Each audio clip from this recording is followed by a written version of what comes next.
I want to dedicate this episode to Stacey K, who thanked Joe Biden, an old cisgender white dude hell-bent on genocide and absolutely could not care less about trans people, doing zilch about this, for being the first Democratic presidential nominee to explicitly support trans people. But did he really? I also hope Congress will get to my desk the Equality Act to protect LGBTQ America. Too bad that never happened, but at least it would have been something to congratulate him for, I guess.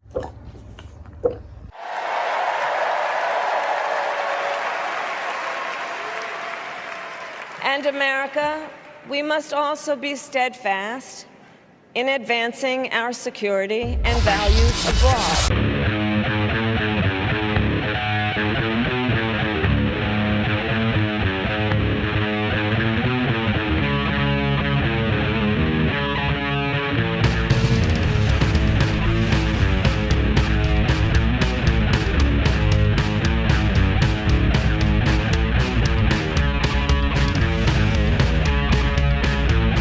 Hi there. So I just want to tell you how I've been doing. I've been doing relatively okay. I've been up to some stuff since I haven't really been uploading too much online lately. I'm doing a lot right now offline. It has to do with organizing at a local level. I'm working at a new job. I have a cat named Gigi, who is the most adorable and sweetest cat in the world.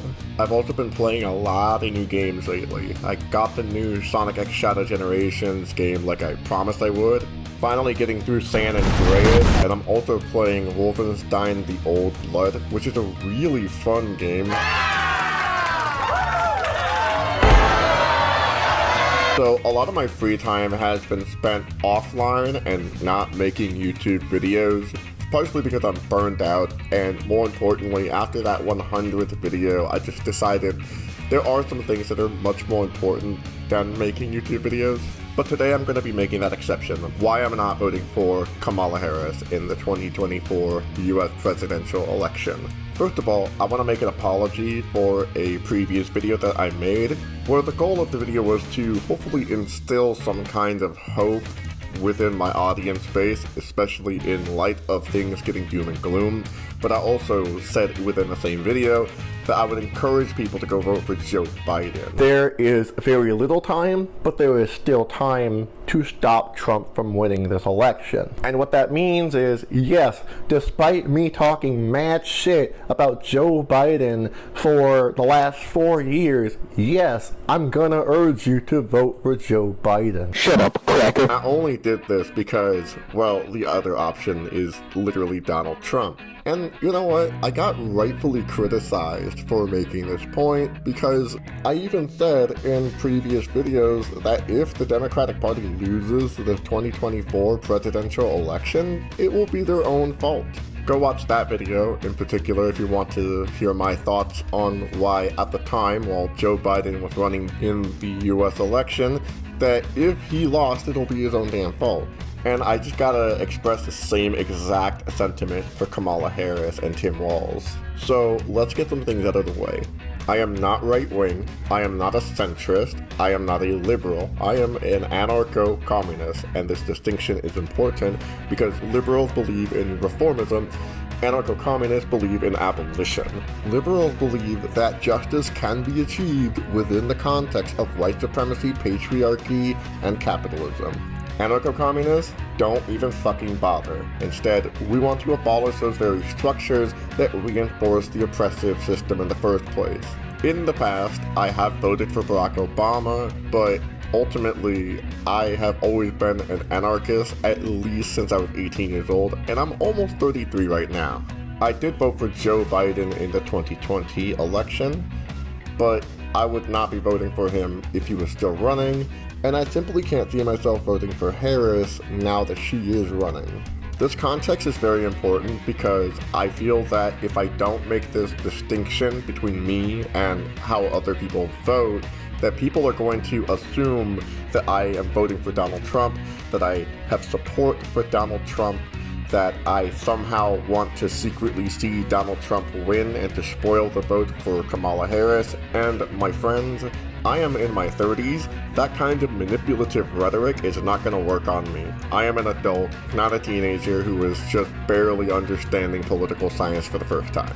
And yeah, I am going to be quite a bit condescending towards liberals in particular, because these liberals, especially these very wealthy, upper-class white liberals with Daddy's trust fund, who, Daddy is also a Republican, by the way, for the record, they like to point to the most marginalized, vulnerable, colonized people in our society, and they like to pretty much bully them into voting for their party. So you want abortion rights, correct? You want trans rights, correct? I mean, you give a fuck about basic human rights, correct? Well, you should vote for our party, or else you're gonna get Trump. And consider the dynamics in which is being expressed here.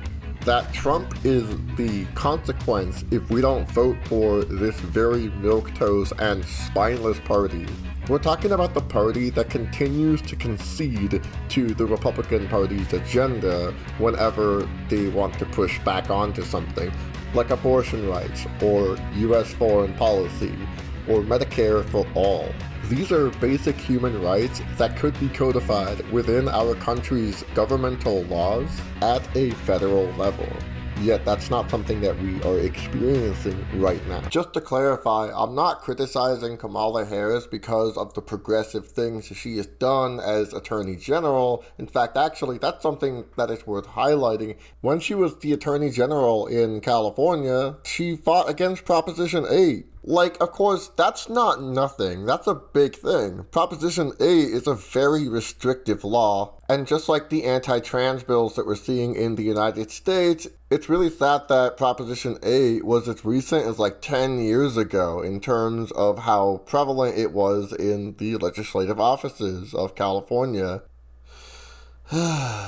Except now it's called Proposition 3. And if you live in the state of California, that is definitely something that you should be voting against, because it will bring back Proposition 8 and it will define marriages between one man and one woman. And Tim Walz's history of hosting LGBT spaces for queer and trans students, it's just really awesome. Like, I'm not gonna downplay how awesome and important and needed that is. But as Minnesota governor, he actually deployed the National Guard on George Floyd protesters amid the extrajudicial murder of George Floyd committed by Derek Chauvin, which is like putting a lit cigarette on an open wound. So in terms of social progress, I would have to say that these two candidates are very lukewarm at best and very not trustworthy at worst. So while I understand that qualitatively speaking, they are better than Donald Trump, I want to make it very clear that we need to have better standards than this. If we are going to elect people to run the country, it needs to be people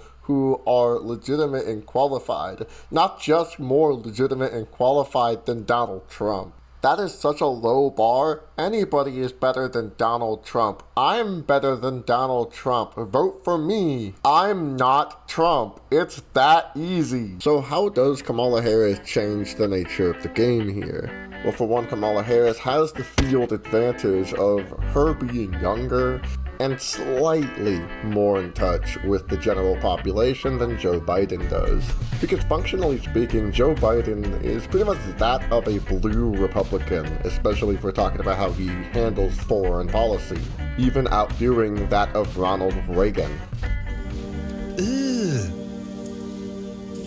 Brother, ugh. What's that? What's that, brother? And people at a general level can see that. People can see that he is just a blue George W. Bush. But Kamala Harris has been trying to represent herself in a very similar fashion to Barack Obama. Where Obama was pushing change, Harris has been pushing hope. And to be fair, I can relate. That was the point of that initial video where I foolishly told you all to go vote for Joe Biden. Again, I am very sorry. But okay, how about I throw Kamala Harris a bone here? I am a transgender woman. if you know anything about being transgender, you know that being transgender in the United States, especially most of the Western world, is pretty fucking hard right now, considering, especially in the United States, where all 50 US states have been introduced with some kind of anti-trans legislation. Some anti-trans legislation being more supported in some states than others, and in some states, like in the state of New Hampshire, both the Democratic Party and the Republican Party have been supporting anti-trans legislation. And if we're talking about New Hampshire there, Ron the Anarchist has pointed out that the Libertarian Party has been using the 14 words as propaganda. So even the moderately mainstream left-wing institutions in the United States are pretty white supremacist and fascist, let alone highly transphobic. But okay, maybe Kamala Harris has some plans for trans people when she wins the presidential election. In my opinion, I think that if we're going to have a strategy to maintain some kind of security for trans rights, I think the first thing we need to keep in mind is that our rights need to be codified, and that means Kamala Harris needs to use the powers that Joe Biden has to bypass Congress, which he usually does to give money or weapons to Israel in the first place. So we know it is possible for Kamala Harris to have some kind of skin in the game here. But she needs to fight like hell to make sure that trans rights is codified into law. And if that means she has to somehow do some magic to be able to override the Supreme Court, then by all fucking means, fight like hell. Be the opposition to Donald Trump that you pretend you are. A couple of days before the making of this video, Hallie Jackson from NBC News did an interview with Kamala Harris. We're going to be using this particular video to illustrate just the kind of mentality that Kamala Harris has, especially on the issues that she is running on. The first thing that I want you to do is to listen to the rhetoric that Kamala Harris is using when she is answering the question of what she's gonna do when she's in office to fully codify abortion rights for all.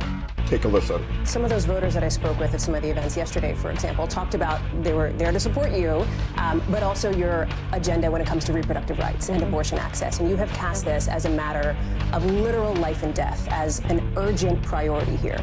If you win, it is entirely possible that Congress will be controlled by Republicans. So what specific concessions would you be willing to make in order to get something done on abortion access as soon as possible?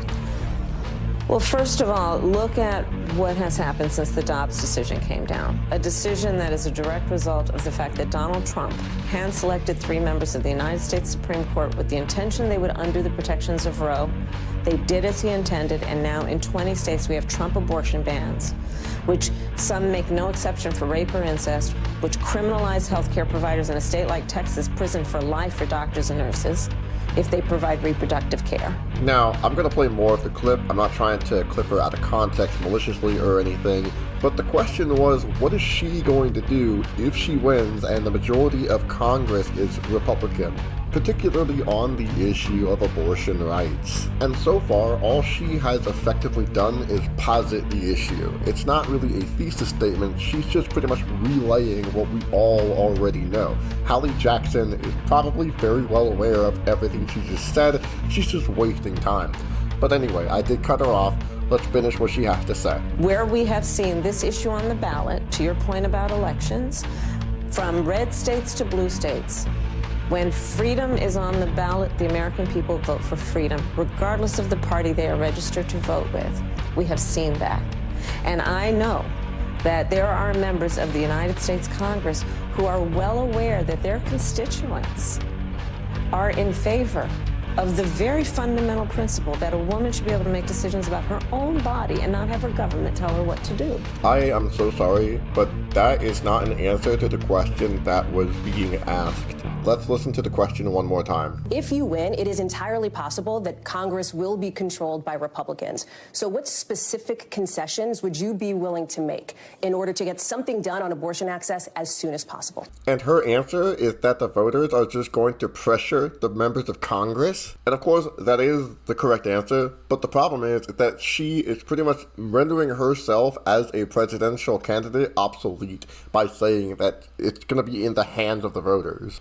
Because the question is, what are concessions that she's going to be making in order to make sure that abortion access and abortion rights are secured? If the masses are going to unify behind Kamala Harris as a stronghold for a victory on abortion rights, then that's going to be assumed. But abortion rights in particular have been destroyed in the United States under Democrat rule, although in large part thanks to Donald Trump appointing the Supreme Court judges who made this repealing of Roe v. Wade possible. She is still currently the sitting Vice President of the United States, which is the second highest political position in the country possible. In other words, this is something that she could be actively working on right fucking now. Because during the Joe Biden administration, June of 2021, the White House released a document titled National Strategy for Countering Domestic Terrorism.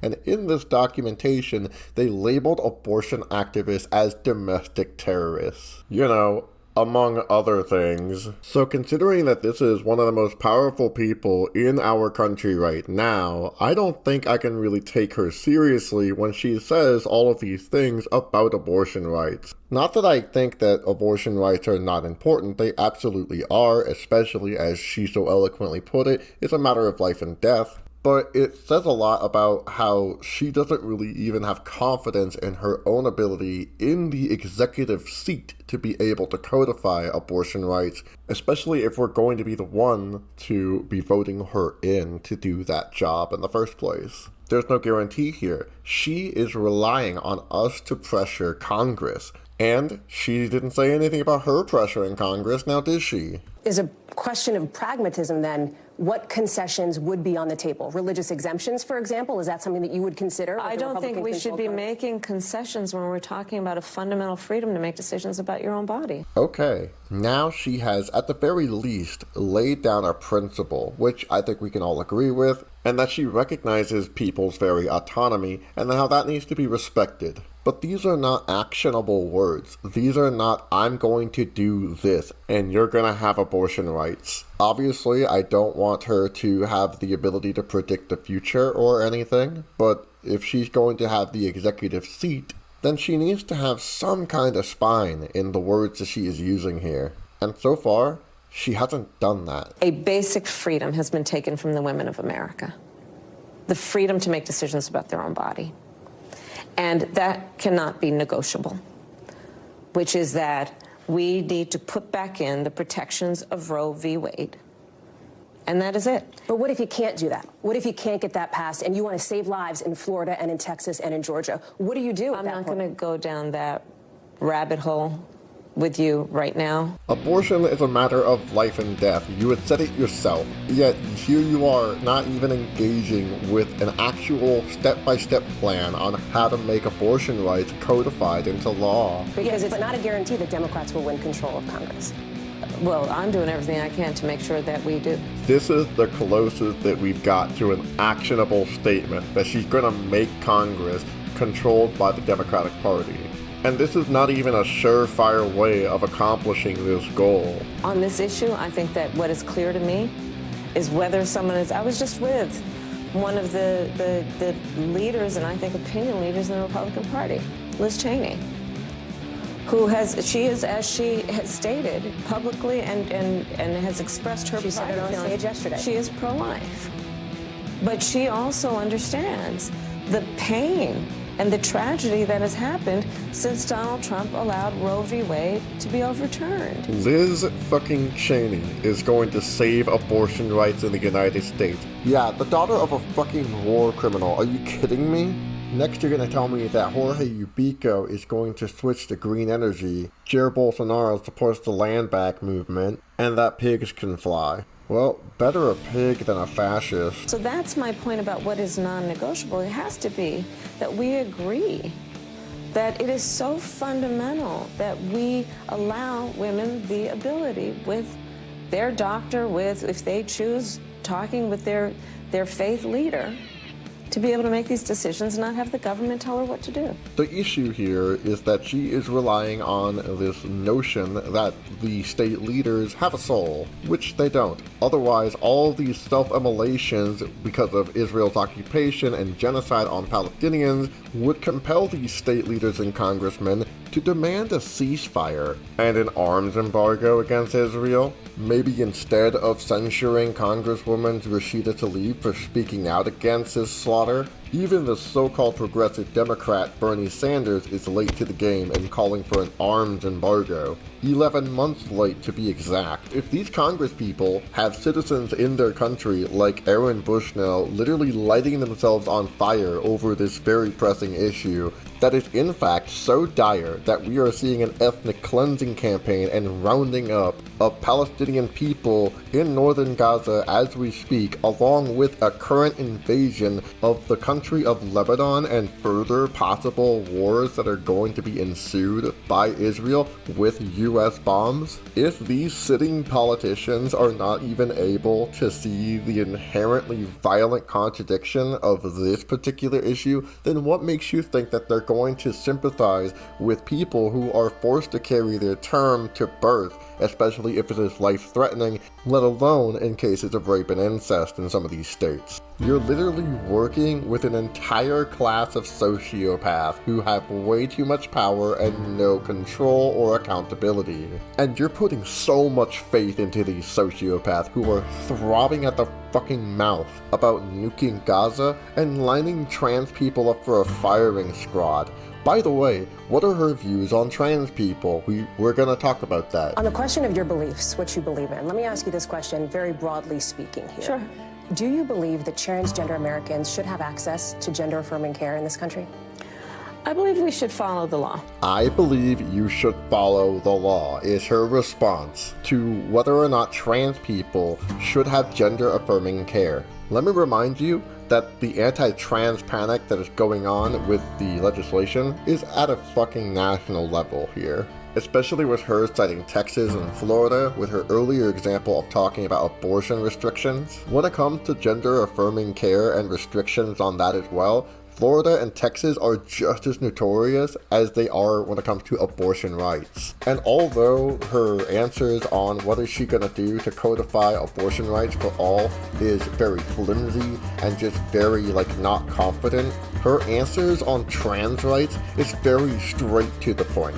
If you're a trans voter, she believes you should follow the law, even though the law in Texas and Florida were backed and invented by Republican transphobes. If we're following the law and we live in Texas or Florida where gender affirming care is being restricted, it does sound like a states' rights issue. It sounds like you're kicking it over to the states. There is no federal law that says trans people deserve access to care. And in fact, we are about to have the SCOTUS ruling on whether trans people are protected by the 14th Amendment. Whether our health care is protected by the 14th Amendment. We're about to answer this question. Yeah, follow the law, girl, you are the law. That's what I'm saying. For her to say, we should follow the law. Okay, what law are you invoking? Because what that sounds like is okay, in some places it's illegal or being restricted, and we should follow the law in that case. What does that mean? I think you're probably pointing to the fact that Donald Trump's campaign has spent tens of millions of dollars. They're trying to define you on this. Yes, I'm asking you to define yourself, though. Just broadly speaking, what is your value? Do you believe they should have that access? I believe that people, as the law states, even on this issue about federal law, that is a decision that doctors will make in terms of what is medically necessary. I'm not going to put myself in the position of a doctor.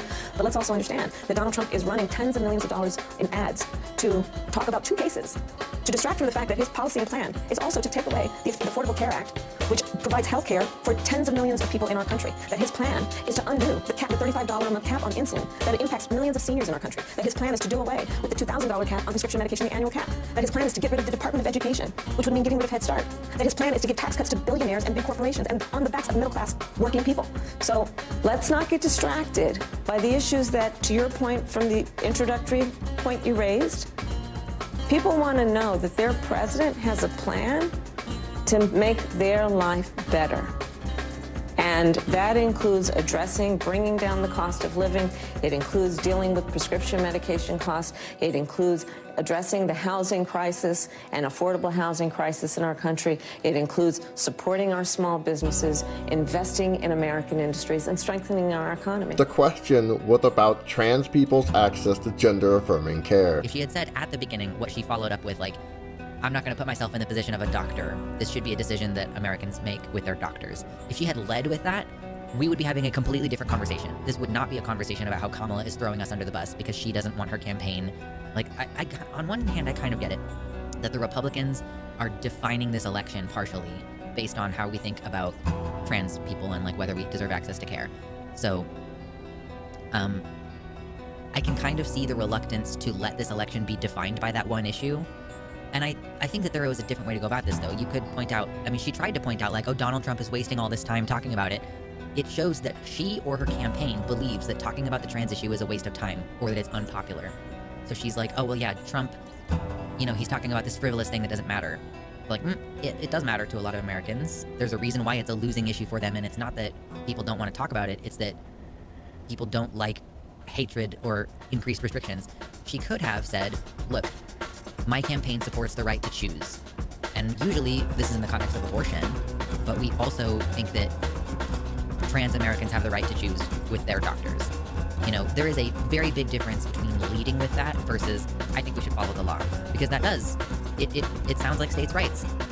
I also find it dauntingly offensive that to a question that has to do with trans people having access to gender-affirming care, which she did not really answer, by the way, that she went ahead and said that people want a president with a plan, posing herself as that person. Yet even on abortion rights, she could not lay out a plan except we're gonna let the voters kind of vibe it out with their political leaders. Imagine if this conversation was about abortion. I think it's exceptionally disappointing that you're looking at an Arab American witness before you and saying you support Hamas. You know what's disappointing to me? I do not support Hamas. Bring yourself I do to not say support Hamas. You don't or support UNRWA. You don't support Hamas. You don't. I was very clear in my support for UNRWA. Hezbollah, and you don't support Iran.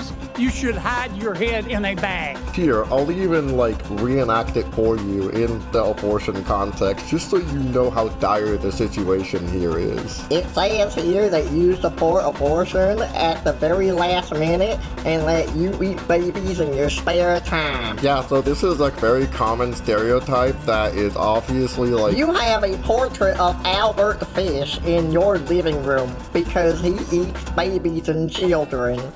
Why can't it be legal for men to watch incest porn and to rape their wives? This is absolutely ridiculous. Why am I talking to someone who is salivating at the fucking mouth over incest porn? Kill yourself. So that's my point about what is non-negotiable. It has to be that we agree that it is so fundamental that we allow women the ability with their doctor, if they choose talking with their faith leader, to be able to make these decisions and not have the government tell her what to do. This is why her dodging these questions is so fucking bad, because it doesn't instill faith into the people who do not want the Republican Party to win. And it also creates a dynamic where we are, for our fucking lives, codependent on a party that is so spineless against a fucking threat like the Republican Party, that even an issue like abortion, which is a pretty mainstream issue right now, is even considered an extremist group by the Democratic Party's own volition. Liberals can't have a stance on something ever. They have to concede to buzzwords and just kind of do whatever the Republicans want them to do, because the Republican Party won't give them any power, because liberals won't even fight for it. That's what Kamala Harris is. Don't believe me? I will move on, but I don't know that I heard a clear answer from you on the issue of gender-affirming care. It sounds like what you're saying is there should be something between trans Americans and their doctors. It feels like that's a long way from "we see you and we love you," which was your message to trans Americans in May. What do you want the LGBTQ plus community to know as they're looking for a full-throated backing from you for trans Americans? I believe that all people should be treated with dignity and respect. Period. and should not be vilified for who they are, and should not be bullied for who they are. And that is a true statement for me my entire career, and that has not changed. I really gotta hand it to Hallie Jackson for pressing Kamala Harris on these questions that she is very much dodging, like seemingly intentionally so. Because the answer to should trans people have gender-affirming care, the answer should just be yes. In fact, if she wanted to flower it up, she could have flowered it up the same exact way that she did about abortion. That abortion is an issue about our personal bodies and making our own decisions autonomously about our own bodies and our own destiny between us, the patient, and the doctor. What's also interesting here is that this isn't even getting into trans men who do get pregnancies, who do carry terms, who do have children and give birth, and who also, more importantly, need access to gender-affirming care and abortion care specifically. She is actually refusing to acknowledge an entire demographic of people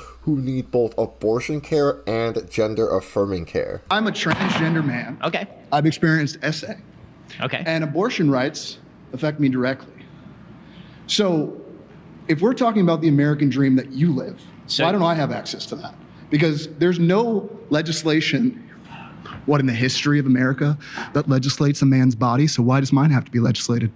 I've got a vagina. And you don't even realize guys like me exist, who actually share a lot of similarities to you and everything, because I'm a married man of 20 years. I've got a wife. I recognize that you exist. I disagree with your claim that you are a male. So if I was sexually assaulted, right, and I didn't have access to that abortion care, do you believe that I should have carried that child to term because I was sexually assaulted? I mean, No, I just want to make sure that that's what you believe. Because as a transgender man, I have seen your side of the entire political debate, never ever having the conversation of what an American freedom is, because why am I not allowed to live my American freedom as a man? Yet these are supposedly the two strongest issues that she is supposed to have, and yet she just can't seem to deliver on that. She can't outline a promise or a plan or a strategy. She's really good at laying out the problem as they currently exist, but she's not able to pose a solution of her own. Also, I just want to say that none of what I am saying here is a criticism of Shane, who is the person speaking in this Jubilee special.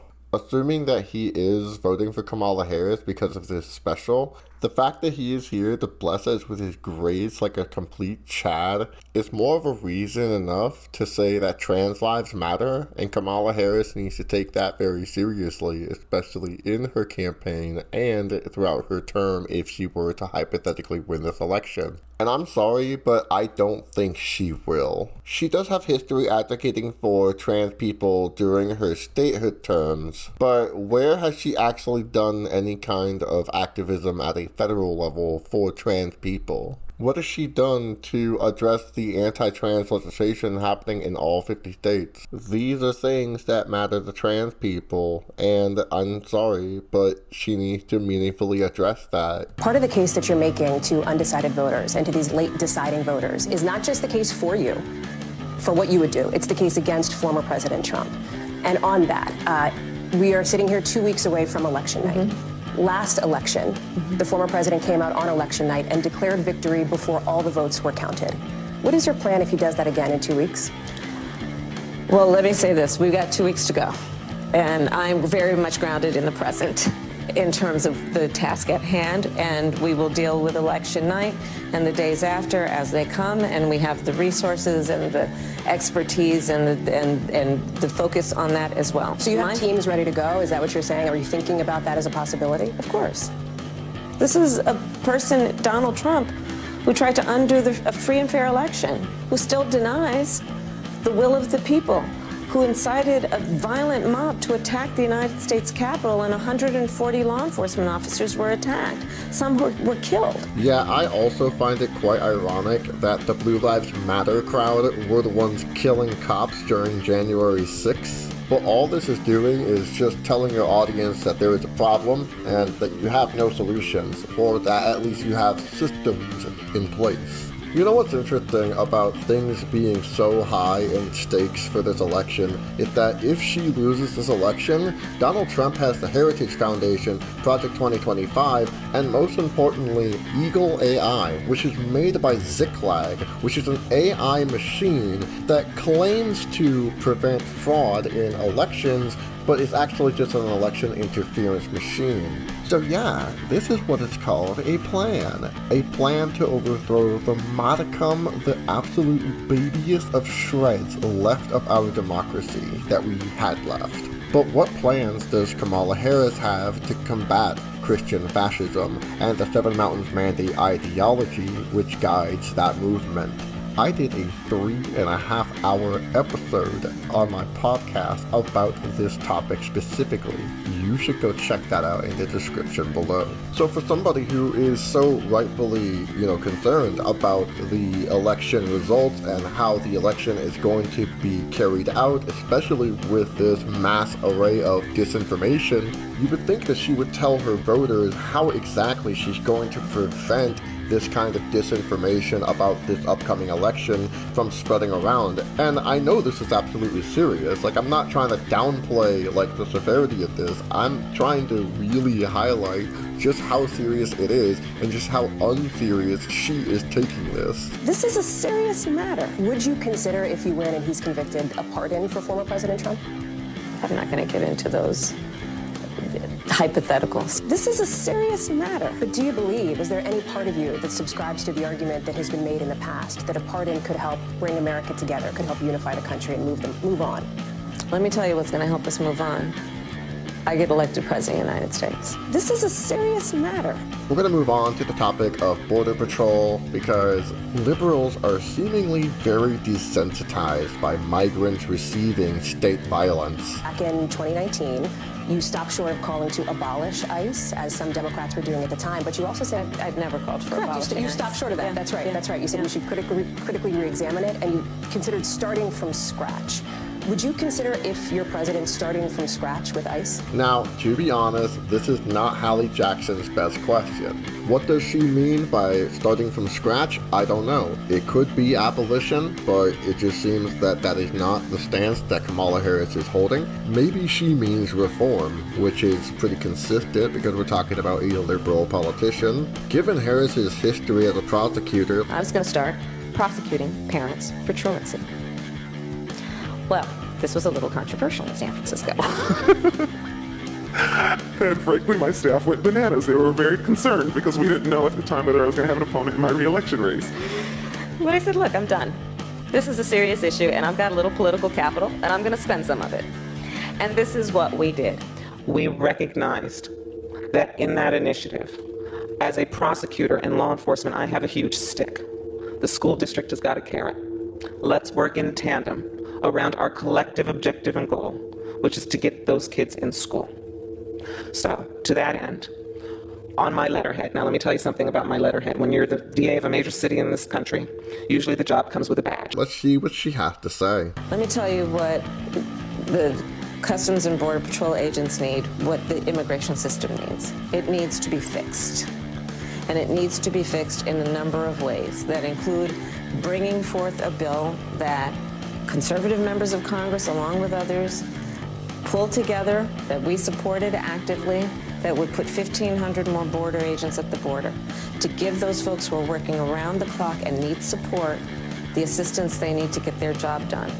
What we would do with that bill, if it were brought forward, is be able to continue to stem the flow of fentanyl coming into the United States, which is ravaging communities around our country.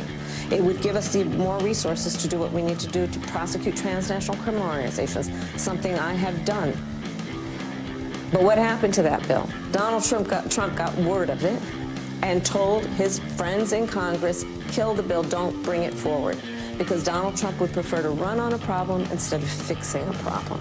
And again, in this election, there are two very different choices. One that is focused on solutions, and the other that is focused on constant grievance and running on problems with no agenda for fixing them. And in fact, on this issue of immigration, he has been an obstacle to fixing this problem. My proposal includes strengthening what we must do to ensure that we have an orderly and humane immigration system and that we fix what has been broken for a long time. It has transcended administrations, and it needs to be fixed. This is a huge load of crap. The southern border already has a copious amount of surveillance, yet according to the United States Sentencing Commission, produced a document during the Biden administration that claims that 86.4% of fentanyl trafficking were committed by U.S. citizens. Fentanyl in the United States, or at all, is a huge issue, and I'm not trying to minimize that. But if you're trying to tackle the issue where the root is, you need to be focusing on U.S. citizens, not undocumented immigrants. And I'm not saying that she needs to reinforce another whole-ass war on drugs. I mean, there's a reason why Joe Biden is literally called the grandfather of the war on drugs. We don't need a cranky aunt of the war on drugs. But this is to say that she has adapted the Republican double standard of how they treat migrants versus how they treat U.S. citizens. And speaking of Republicans, thanks to the Democratic Party, the Overton window has been shifted so much that now Republicans are demanding for mass deportations. And not just of undocumented immigrants, they're calling for like all Haitians to be deported, or all pro-Palestinian protesters, or all opposition to the Republican Party, or Donald Trump for that matter. If anything, that should incentivize Kamala Harris to take even firmer steps against this tyranny. But no, she just adopts the Republican playbook, just like Joe Biden did. Speaking of Joe Biden, Hallie begins to ask Kamala Harris what she thought of Joe Biden during his downfall, with his terrible debate, with his senile behavior, with how he is handling pretty much the entire fucking country. And she just can't seem to find it in her soul that Joe Biden is a shit leader. Can the American people trust you in these moments, even when it's maybe uncomfortable for Americans to level with Americans in that way? So that's why I ask, and it sounds like what you're saying is you feel like you never saw anything like that from President Biden. I have worked with Joe Biden, hours and hours and hours over these 4 years, whether it be in the Situation Room or the Oval Office.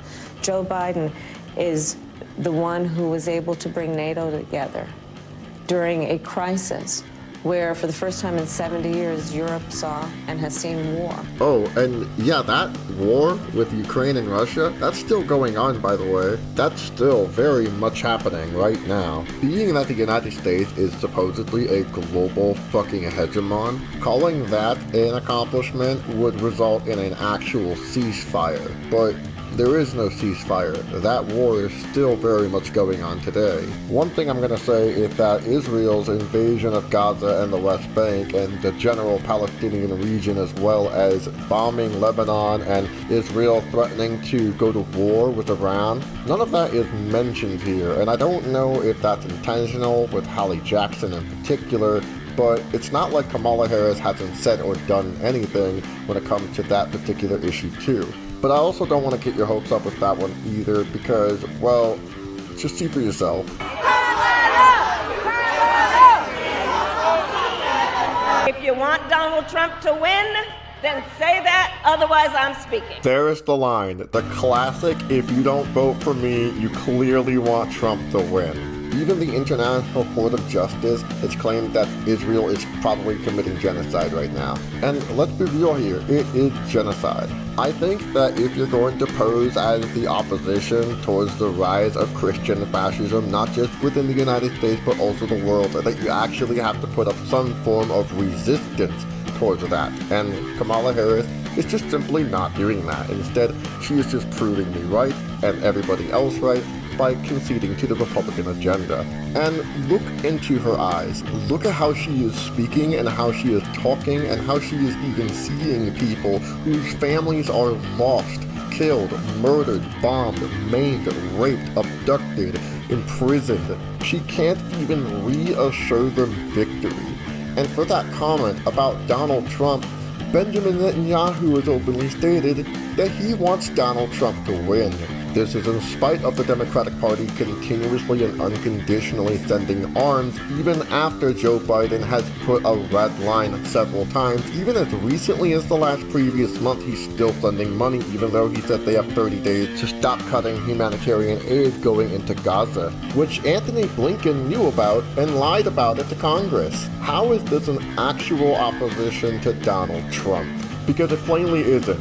Any liberal in the United States is just as complicit to the rise of fascism as your local Proud Boy unit. Listen, I am not going to deny the strong feelings that people have. I don't know that anyone who has seen the images who would not have strong feelings about what has happened, much less those who have relatives who have died and been killed. And I know people and have talked with people.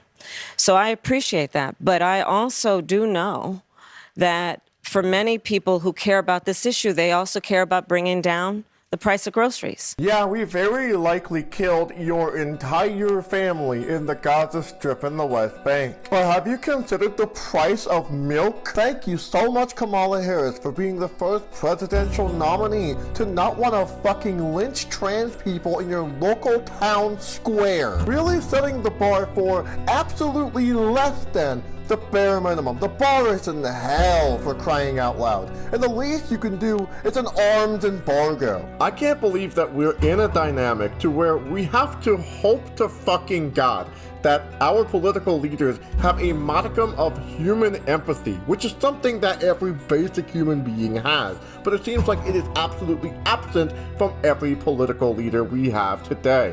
As of recording this, which is October 27, 2024, Israel bombed a school in Gaza City that was being used as a refugee shelter. People are under the rubble, children are dying, but have you considered the price of groceries?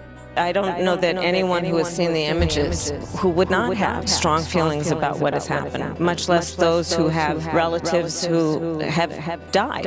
كل شيء عملنا حرقوا قلوبنا قتلوا ابني. So I appreciate that, but I also do know that for many people who care about this issue, they also care about bringing down the price of groceries. I think what makes Kamala Harris so angering to me is that she pretends to give a fuck, but deep down, you know she does not. She has the power to actually stop this right now. So does Joe Biden. And together, they have the ability to put an arms embargo against Benjamin Netanyahu. I want you to meet Beth Sandberg. She's a realtor, a mom of 4 from Bella Cynwyd, Pennsylvania. She's a registered Democrat. Says she's undecided because of concerns about anti-Semitism. Beth? Hi, thank you for being here. Thank you, Thank Beth. you for remembering we need to bring the hostages home.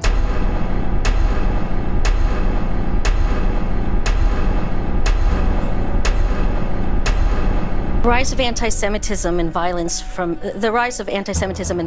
anti-Semitism has risen greatly on college campuses and on our city streets in the last year.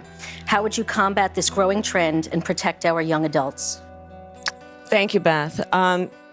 You are right, and I will say that we have seen a rise in anti-Semitism. It is something that we have to be honest about and we have to deal with. As Attorney General, I actually published a hate crimes report on a regular basis, and anti-Semitism was among the highest forms of hate in our country, and this was before October 7. And we know what we've seen since.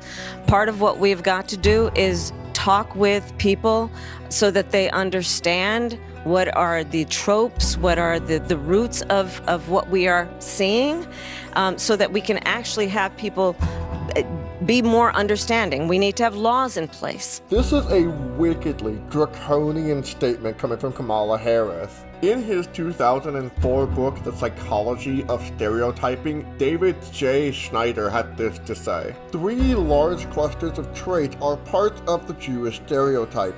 First, Jews are seen as being powerful and manipulative. Second, they are accused of dividing their loyalties between the United States and Israel. A third set of traits concern Jewish materialistic values, aggressiveness, and clannishness. And just in case it isn't obvious, this supposed division in loyalty between the United States and Israel has more to do with the Jewish cabal conspiracy theory that right-wing fascists tend to perpetuate, and has nothing to do with students protesting Israel's ongoing genocide using US weapons and money to kill people in the Middle East. Because this diplomatic international relationship between the United States and Israel is explicitly a Christian nationalist one, all while trying to speak for Jews. Anti-Semitism exists within the United States because Judaism, in a very racist country like the United States, is seen as antithetical to the American dream. A hatred of Jews is a very mainstream part of American culture,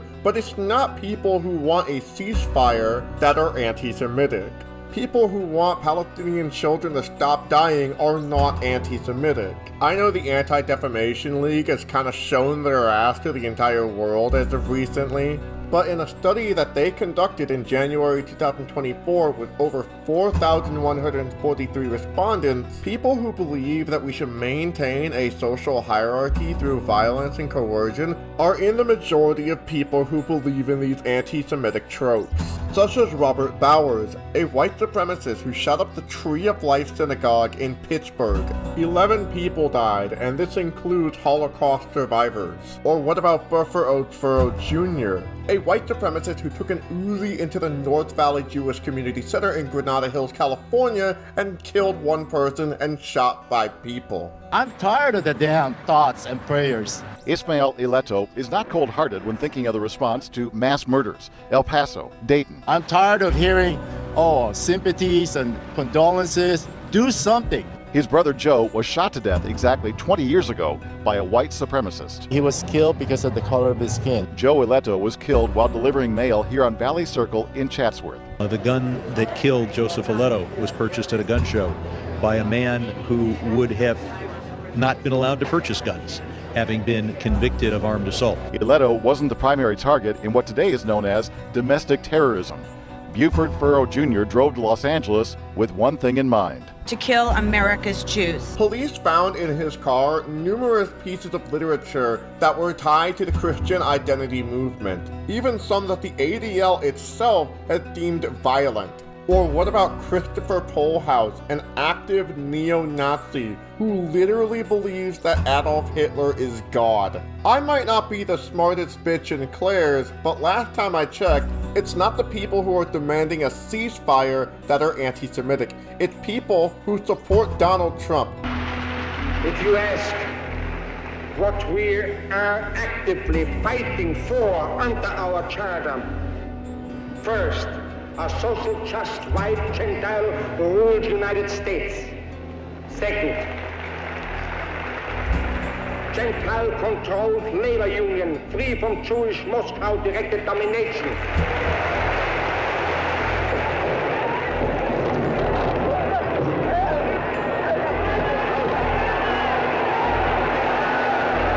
I think it's quite fascinating that we're at a point in time to where even the likes of Kamala Harris can recognize the fascist parallels with Donald Trump.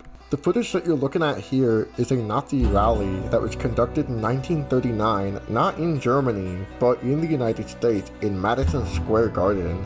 Hitler was building his 6th concentration camp at this point in time. Sounds like the perfect place for Donald Trump to host a Nazi rally of his own. It's wild. And these Latinos, they love making babies too. Just know that. They do. They do. There's no pulling out. They don't do that. They come inside, just like they did to our country. There's literally a floating island of garbage in the middle of the ocean right now. Yeah. I think it's called Puerto Rico. Okay. All right. Okay. We're getting there. Again. USA! USA! USA! USA! USA! I will invoke the Alien Enemies Act of 1798. Think of that. That's how far back That's when they had law and order. They had some tough ones. Think of the Alien Enemies Act of 1798. You hear that, Mr. Speaker? Get ready. To target and dismantle every migrant criminal network operating on American soil. A man who used the word Palestinian as a slur. Schumer has become like a Palestinian. Chuck Schumer, Jewish, always strong for Israel. He's become like a Palestinian. A man who empowered white supremacists to march in Charlottesville, Virginia, shouting blood and soil, and Jews will not replace us. A man who in 2017 decided on his own to recognize on behalf of the United States that Jerusalem was the capital of Israel. With Trump Heights being on illegally occupied territory. With Miriam Adelson paying Trump $100 million to annex the West Bank if he wins the 2024 U.S. presidential election.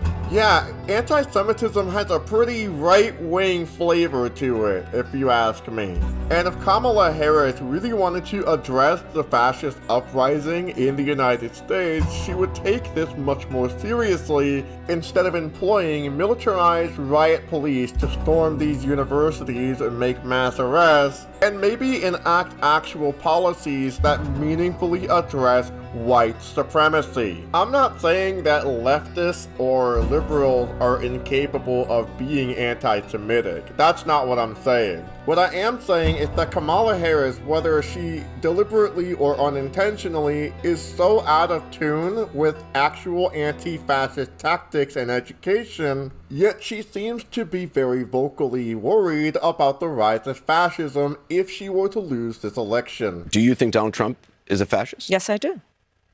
Yes, I do. And if anything, this is more of an incentive for Kamala Harris to enforce an arms embargo against Israel. Because, as you may already know, Benjamin Netanyahu desperately wants Donald Trump to win this next election. And by not doing that, she's actually going to throw this election into the fucking sewer. This is what a spineless coward looks like. Yep.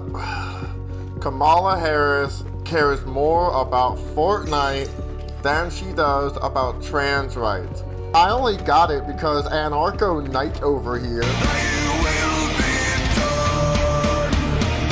is forcing me to take a look at this nightmare fuel before you. To the game designer's credit, this looks absolutely amazing. I love the detail of the urban sprawl. It reminds me of Los Angeles, and there's many nods to New York. There's a lot of weird signs though, like Tim's Tacos and De Cafeteria de Kamala, which is just like so cringe, but that's not as cringe as like the nationalist propaganda that you see before you.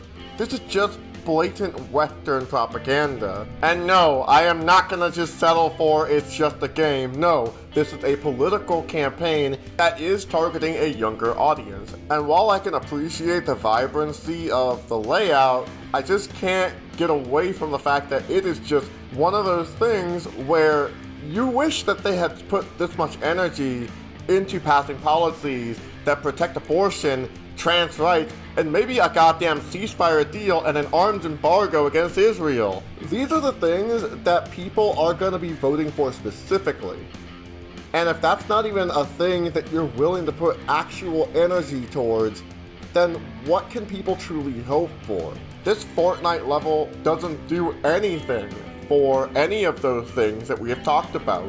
Speaking of Israel, I haven't spoke too much about Tim Walz, but I did save one particular clip from the J.D. Vance debate that he had where he said this, and just pay attention to how much he just doesn't give a fuck or he just doesn't have any confidence in any of the words that he's using.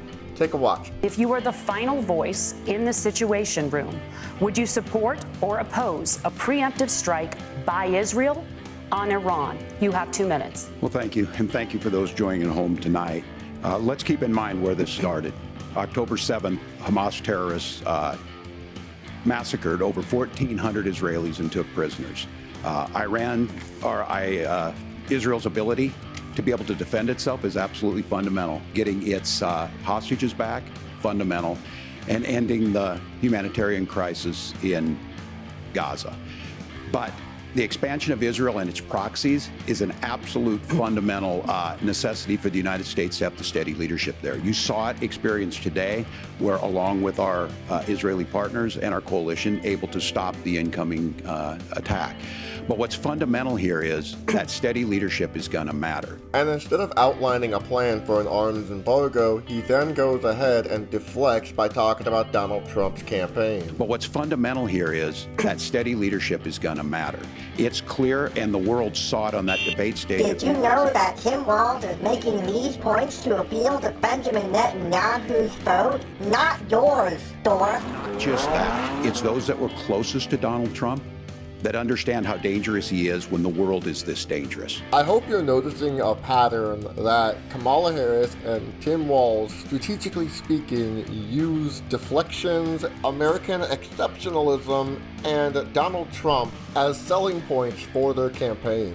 And I'm noticing that there is a lot of rhetoric right now about how this campaign isn't perfect, but we still gotta vote for her anyway. And this is because they recognize the deep shit we will be in if Donald Trump wins, but they recognize as well that Biden and Harris are indefensible. Do you not understand the absolute ocean of privilege that you swim in right now? Liberals try to take the grassroots of political activism and apply like a Western political tactic to it, and it just never works out because think about if Kamala Harris wins. Do you think that in 8 years' time, let's assume that she has run 2 terms here, do you think that this horrible fucking system where we are in a cycle of mass inflation but stagnant wages, the increasing privatization of our basic necessities, and the stripping of our basic human rights every single day, do you think that this cycle is going to stop? Do you think that Kamala Harris is really going to put some kind of fucking wedge into this continual system of the perpetual rise of Christian fascism in the United States? No. And I want to make something very clear. This is a video about why I'm not voting for Kamala Harris. If you feel compelled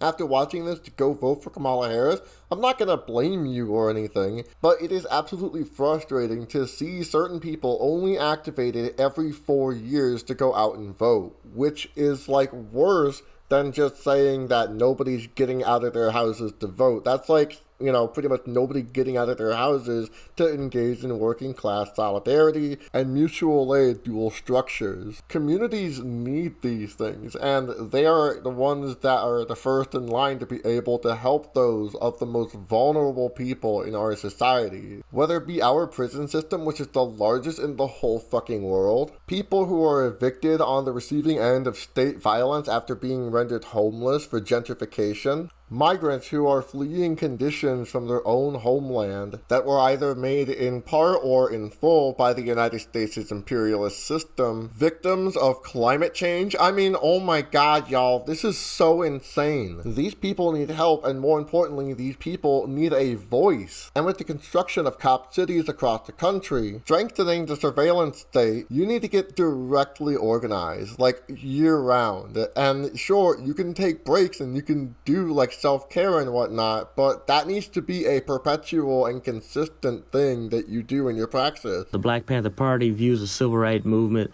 as simply a continuation of the National War of Liberation that whites won in 1776. As I said before, this was a bourgeois war, just as the civil rights movement has always been led by the bourgeoisie. It's necessary for us to gain those civil rights. By gaining those rights will not free us now. It will not even give us the amount of freedom that whites got in 1776. The dialectics have changed, the social forces have changed. It will take new rights to guarantee our freedom. For instance, in 1776, what existed in this country was what we call democratic capitalism. The economy of the country was immature. One small landowner could compete against the other. There was much land unoccupied. There were many things that were not owned. You didn't have the industrialization and the technological development that exists today. Many people were relatively free to engage in free enterprise or free competition, even though blacks were never able to even engage in this. this. If we had been able to engage in that, if we had our rights, then the character of America today would be a proportional representation among the oppressed people. Now there's a disproportional representation of blacks and people of color in the oppressed classes. There is no getting around that white supremacy is the cultural mode in our society. This means that even if Donald Trump loses the 2024 election, it's not even that Kamala Harris can do a bunch of really good things and then America is all better. It means that at its core, America is a white supremacist imperialist system, and that in and of itself is a wild and major contradiction to the pipe dream that we can achieve social justice, meaningful, long-lasting, and perpetual social justice under the capitalist system. So I fully acknowledge that while I am not in any position to tell my audience to not vote for Kamala Harris, I would rather tell people to investigate what it means to be an abolitionist. What does it mean to question authority? What does it mean to be able to find the root of certain forms of oppression that we see in our society?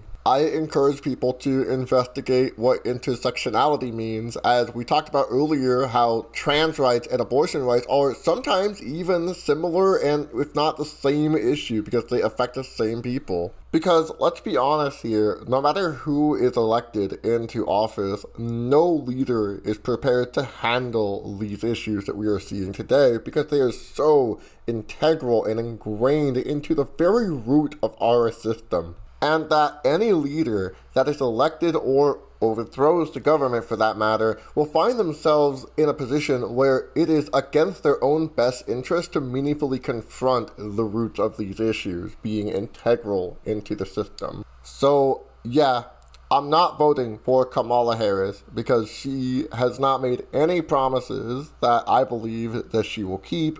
I don't even think she's really made any promises, let's be real here. But I'm obviously not going to be voting for Donald Trump, of course. Come on, y'all. And I'm just going to keep doing my usual organizing that I have been doing for what seems to be like 2 years now. So I'm pretty happy to be doing that. And if you feel compelled to go vote for Kamala Harris, I'm not going to stop you, but I'm also not going to recommend it. But my only request is that, one, stop pretending that she's like not perfect. No, she's like far from not perfect. She's the opposite of perfect. And secondly, hold Kamala Harris accountable. Hold her damn feet to the fire. You really need to make sure that if you have standards and principles that you believe in, that you have to hold her to those standards as well. It's not unreasonable to demand for basic human rights. And it's not unreasonable to demand that to your leader if you ascribe to one, whether it is deep down in your soul or you were coerced to do so, like the Democratic Party. And so before we end today's episode, I just want to tell you one thing that I know that I'm going to get a comment on in the comment section below. If it isn't the obligatory, well, you just want Trump, do you? I know that there is going to be someone out there who says that if Kamala Harris wins the election, that we will have a chance to fight back. That we as the people will be able to recognize that this is an inherently oppressive system and that we will have more time to fight back against this oppressive system, whereas if Donald Trump were to win this election, it's basically game over. This is a perspective that has been expressed to me by a lot of my personal and very close friends. These are people who are not necessarily enthusiastic about Kamala Harris, but see Kamala Harris as a necessary evil, basically choosing an adversary. Which adversary do you want to vote for? The one that's going to crush everything, or the one that's going to crush some things? This dynamic reminds me of the trolley car situation, which is where you choose to kill one person or you get to kill 1,000 people. Which one do you choose? And I also don't want to minimize the fact that if Donald Trump wins, yeah,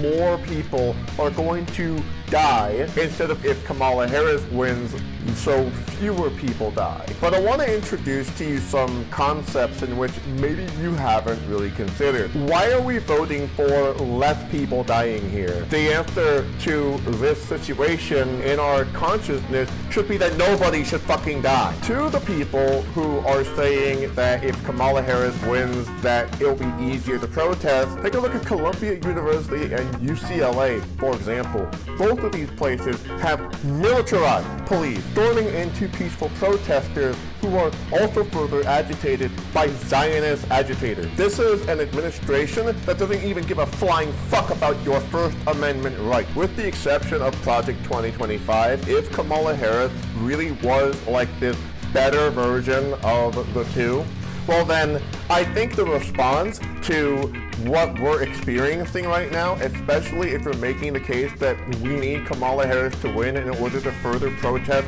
against the very oppressive genocidal system that we currently live under right now, you should be actually organizing right fucking now. Not after November. Not like if Kamala Harris wins, we're good. No, you should have been doing it a long time ago. Back in 2020, when y'all got fucking cozy that Joe Biden won the election, and y'all abandoned your abolitionist rhetoric. Liberals were so on board with abolitionist politics until Joe Biden won the election.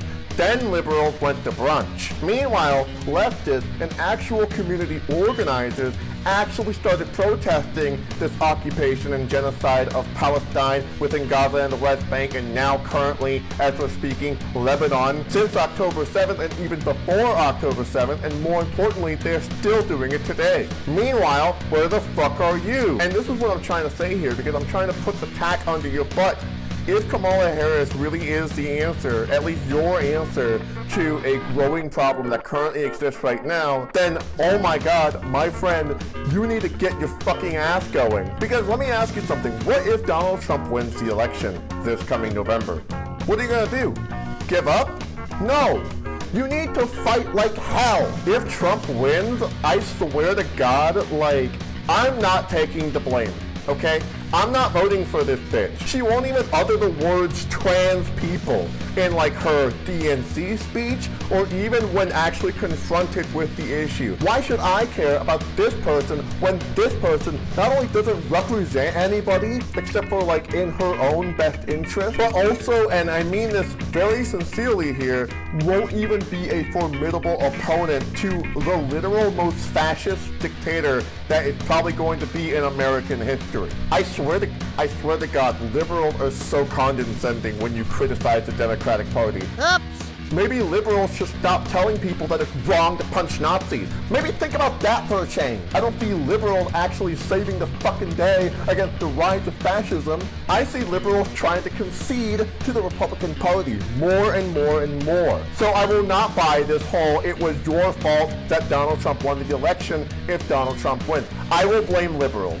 I will blame these fucking liberals who are standing for this piece of shit. I will never accept responsibility. Bitch, please. I call myself a joyful warrior. Right? Never let anyone take your joy from you. You do what you gotta do. And isn't that a wonderful way to live? To know you have purpose. To know you can make a difference.